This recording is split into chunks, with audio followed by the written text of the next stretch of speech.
What is going on, guys? It's Yoji. In this video I will give you a quick overview about my quad Herald low-life Elementalist using a combination of Bladefall and Bladt Blast to explode enemies. As I'm feeling the urge to restart in solo self-found to experience harvest crafting in a non-trade environment, I decided to stop playing the character, although it is very unfinished at this current level. However, I found the build concept to be extremely fun to level and the playstyle to be quite interesting and different from most setups that I have played so far, even though it definitely has its downsides. But I still felt it might be worth showing you this character as a build concept, even though it is far from a finished build guide, as it might inspire some of you when choosing what to play next. But as I said, keep in mind the build is not finished, and in the current state it is very squishy. I did push the character to about tier 11 maps and it's going alright, but there's definitely a lot of gear to be upgraded. So how blade blasting works is that I can detonate any blade created by Bladefall or ethereal knives or blade vortex, but I'm using Bladefall as it creates the most blades, making for a really fun audio-visual experience. The Bladefall in this setup does not do a very large portion of the damage.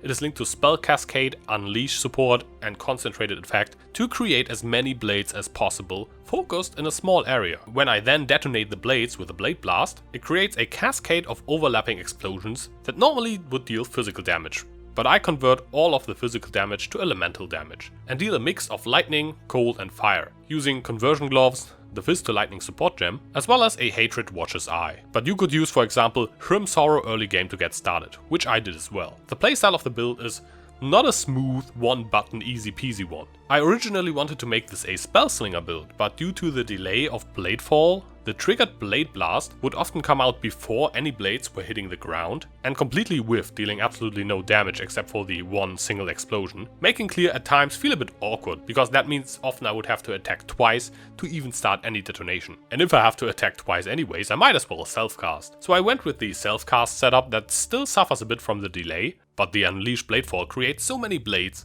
that the increase in overlap and with that single target damage definitely makes up for the lack of automation. But you still have to run up to a pack and have to stand in front of the enemies for a short bit before they die in your 1-2 shot combo. But at the same time, the payoff for the delayed playstyle is definitely there damage wise. For the pretty crappy gear I got, other than a 6-link shafts, and especially with these unleveled gems, the damage is quite surprising. I think with actual gear, Bladt Blast can probably do some really serious single target damage and burst down bosses really hard. But I think the clear also will still always be quite directional and a bit delayed of course as well. But if you don't mind this playstyle, maybe this build could be for you. As Elementalist I get a triple LE penetration from using Herald of Thunder, Ice and Ash. And on top I also use Herald of Purity, since it gives me more physical damage as well. The Heraldry Cluster Jewel node is also extremely nice for this build for elemental resistance reduction. Between the Ascendancy, Cluster Jewels and the new Discord Artisan cluster on the passive tree, we do get double effectiveness of our Herald buffs. That node for leveling, by the way, it's very spicy. 15% increased damage per Herald and enough mana reservation reduction to run 4 Heralds while leveling made this build buttery smooth to get through the campaign with, because 60% increased deeps is nothing to scoff at very early leveling, and the same is true for running 4 heralds. Aside from that, I'm running a pretty basic Lancing Blows energy shield setup that would benefit largely from an energy shield on block shield that I so far did not successfully craft, but that would make the build a lot more tanky and get rid of the squishiness issue that I currently have. If you want to have a look at the character, check out the Path of Building link below the video. I will now start to theory craft SSF builds and get to leveling. If you have any suggestions on what to play in SSF, leave a comment below. Subscribe for more Path of Exile content. I'm Yoji, and I will see you soon.